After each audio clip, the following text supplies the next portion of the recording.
This is interesting. I'm caught up. This is for the peeps that are caught up. Oh, this is for the peeps that are caught up. We put it in theater mode. We'll keep it like that so that viewers can see the stuff up at the top.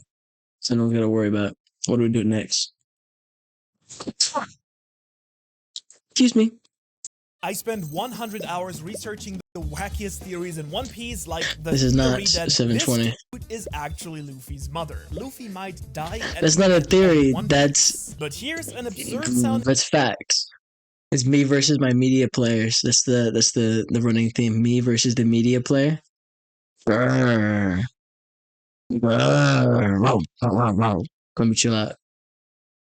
Theory that might actually make sense. The first ever rival devil fruit user that Luffy fought in the story was Buggy the Clown, all the way back at the beginning of One Piece. Buggy, who ate the Chop Chop fruit, was revealed to have known Luffy's mentor Shanks as a child and even served alongside him as a cabin boy on Goldie Roger, the Pirate King's ship. Throughout the entire series, as Luffy has fought tooth and nail to get stronger, Buggy has been failing upwards. After Luffy teamed up with him to break out of the prison Impel Down, Buggy was Fail upward is the perfect way to put it. That is so funny. He's so funny. I can't help but root for him. That's my dog. Named a warlord of the sea by the world government, and now he's even become an emperor of the sea. But if Buggy keeps accidentally stumbling in... Okay, honestly, I don't fully believe that he's actually a emperor of the sea. Like, it just doesn't make sense to me. I don't believe it. It doesn't. It's not real. He's a warlord. He's not an emperor. To higher and higher positions in the pirate world, there's only one more place to go after being called a Yonko. That's right. Even though Luffy will be the one to deserve the title of Pirate King the most, is it possible that the world will recognize Buggy as the Pirate King first? No. Oh man, that's such a Buggy fan theory. That's just not gonna happen. That's not true. Are you kidding me? No. No. Oh, you doffed. However, in all my research, that theory doesn't even come close to the craziest. Really? That's right. There are 10 more theories, even crazier than Buggy becoming Pirate King. Now, this next one deals with who had Luffy's Gomu Gomu no Mi before Luffy did. Not Roger, because not Rocks. Yeah, I don't know. It's been disappeared for hundreds of years. Nobody knew where it was. That it must have been Roger. After all, Roger shares a dream with Luffy. He was the original owner of the Straw Hat and has a really...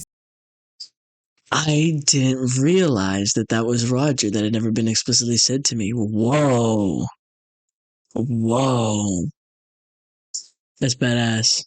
Similar personality to Luffy, so it would only make sense if Roger had the Gomu Gomu no Mi as well. But Antonio Banderas could totally be Roger. This theory says that it's not Roger after all, but Portgas de Rouge, who previously had the rubber fruit. And for those of you who need a reminder, Rouge is Luffy's brother Ace's mother. So she's noticeable for having been pregnant with Ace for 2 years before giving finally birth to him. Since the government was rounding up any baby that could have been Roger's offspring, she somehow... Oh, because she somehow did that? Like the miracle of it is because... of the Gum Gum fruit? For 15 extra months. How is this possible? Well, according to this theory, she did it because she had a really stretchy uterus, I guess. Now, I know that Oda's series isn't exactly scientifically over-accurate. No, I don't think that's true. I don't know if it's meant to be dramatic to be like the fact that it was a miracle or whatever, that the mother, she was the goat. This one seems like a stretch in more than one way. But moving on from this, we all know that Goda is a master of foreshadowing. Therefore, he'd never put anything in his series that wasn't relevant. So what was the Davy Bag fight arc all about, where the Straw Hats competed with Foxy on Long Ring Long? Why are you... Wait. What do you mean, what was the... Are you saying why does it exist? Dude, because it was hilarious. That's why. Those 200 episodes... Or it wasn't 200 episodes. It was like a 50... It was a really good little chunk of time. That was hilarious. That was so much fun. It was annoying after a while because of the slow beam. Because they had to take it seriously. But I'd rather, it was a good time. Robin wasn't taking it seriously. It was fun. It was a good time. Thriller Bark was not. Thriller Bark was so annoying. Long Islands. It's an arc so disliked by some fans that some people mistakenly think that it's a filler. I used to think that, honestly. It's hated. People don't like it. But it's so funny. It's so silly. What's there to hate? But nope, this is an actual canon manga arc. So will JV backfights become important again at some point? Well, some people think that it will come back in a big way when the Straw Hats finally go head-to-head with, not Shanks, but the Blackbeard Pirates. Now, every One Piece theorist out there has their own dream matchup of which Straw Hat will fight with which Blackbeard Pirate. So imagine the god-tier trolling that Oda could pull when Marshall D. Teach challenges Luffy to this high-stakes, ridiculous game. That's not even a bad idea. Oh my god. Oh my god.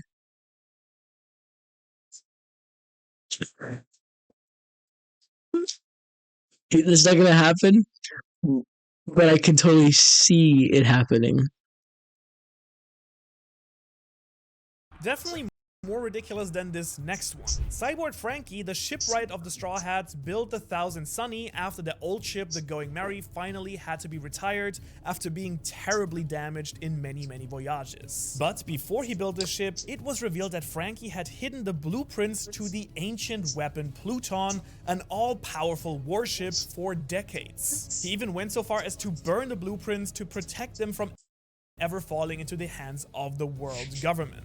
But with his technological genius, what if he actually transferred parts of the designs into his dream ship? Could the Thousand... I believe it. Hiding some crazy weaponry. We know it is. Are you kidding me? All the different phases, the doors. Fair. I think he improved it. I think it's just the best ship to ever exist ever. Sunny be hiding some crazy weaponry? Is Oda finally going to give us the ship-to-ship combat that we've always been waiting for? Ship-to-ship combat. Yeah. Fair. We don't really get that kind of thing. And now we've got a helmsman. Okay, now these next three theories are all related, and they deal with one of the most theorized about powers in all of One Piece. In Dressrosa, Don Quixote Flamingo revealed the secret hidden power of the Ope Ope no Mi, the fruit used by Trafalgar Law. Apparently, the fruit's immortality surgery ability can sacrifice the user's life in order to give someone else immortality. Doflamingo wanted Law to use this power on him, but thankfully Luffy saved the day and defeated the warlord first. Viewers have noticed though that a certain set of characters always appear to be the same age even when they appear in flashbacks. Usually when we see a flashback 20 or so years ago, we see the younger versions of Rayleigh or Garp or whatever other character. It's kind of always clear that they've aged since that point. However, the 5 elder stars, the Gorosei, always appear to look exactly the same. I don't think that's that crazy of a theory. I don't think that's that crazy of a theory. I think that's totally reasonable. It's in theme. Old white men. And we can also guess that the same is true for the secret leader of the world. Yeah. So did several previous users of the Ope Ope no Mi sacrifice their lives to give the rulers of the world government eternal life? And if so, would it make sense that Doflamingo, a celestial dragon, would know about just that power? And so Law having this crazy power at all kind of begs the question, who's he going to use the immortality surgery on? Oh, also, this video is sponsored by Zenmark. Ooh, nice try.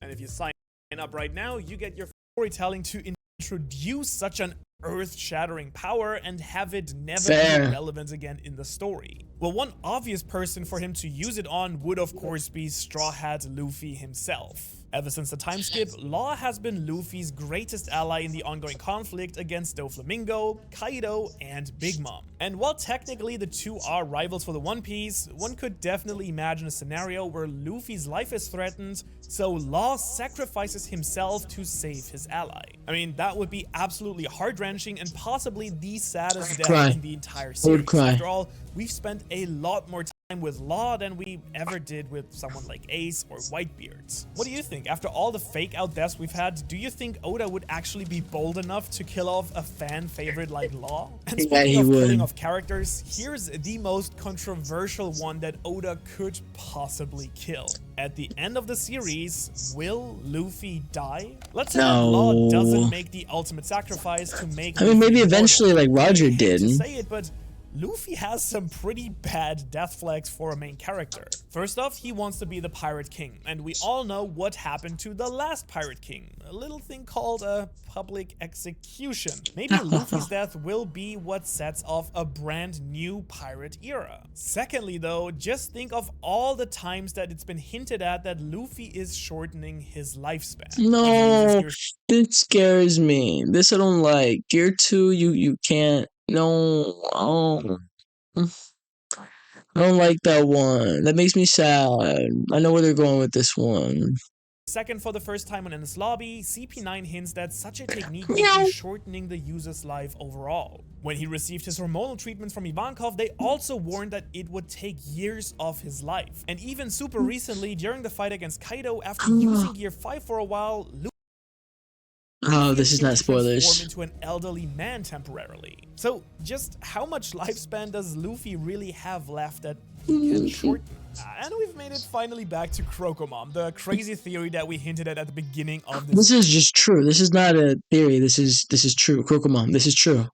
Video, but wait a minute. If this is only number 8 of 11, so you mean that there are 3 more theories even wilder than this? Oh yeah, you should really stay tuned for the last 3. But first, here is Crocomom. This one is one of the most long-running, most memified, and weirdly believable theories in the entire fanbase.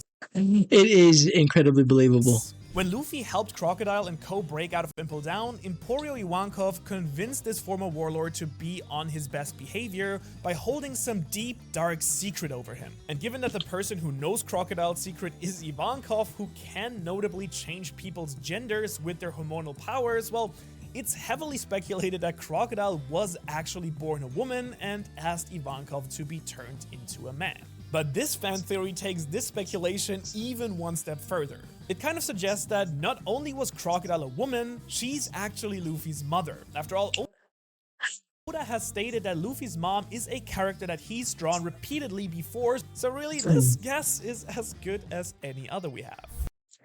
It's the best one. Plus, in the anime, we saw Crocomom at the death of Roger. Okay, now for our final 3 crazy theories that you probably didn't know existed, we have theories about the One Piece itself. Theory number 9 is that this is interesting as hell. One Piece isn't in the Grand Line at all, it's on the moon. Now listen. No, we're not doing that shit. I'm sorry. It's not Naruto. We're not defaulting and doing it's space aliens. No, we're not doing that shit. We're pirates on a boat. We're pirates on a boat.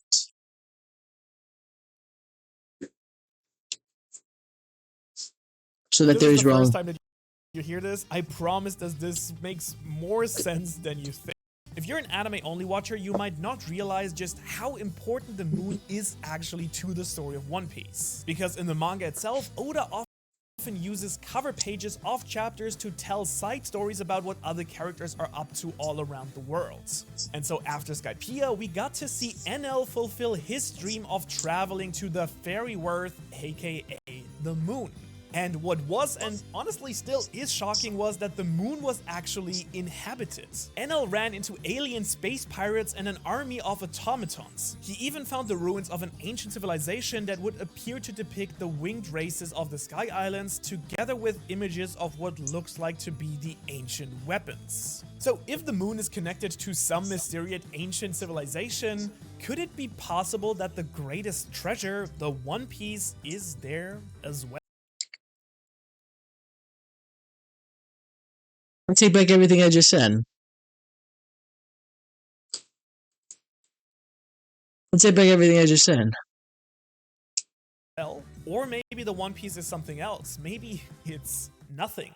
There's no No. treasure at all. Now, That's not this it. theory is practically as old as the entire series, with fans constantly joking that the One Piece would be the adventure itself, or the friends we made along the way. Oda has actually gone out of his way to state that the One Piece is a physical treasure, but knowing how hard Oda can troll if he wants, we wouldn't put it past him for that physical treasure to be a written note from Roger that says, the real treasure is friendship. Honestly, I know a few fans who would probably burn all their mangers if that were true, but the Mongers. joke would be on them because the series would already be over. But I highly doubt that Oda would let us down. Instead, the One Piece treasure will probably be something completely awesome. Something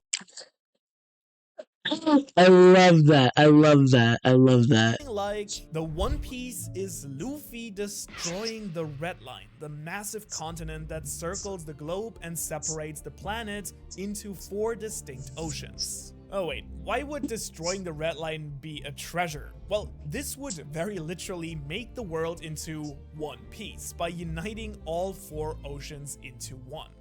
It would create the all blue.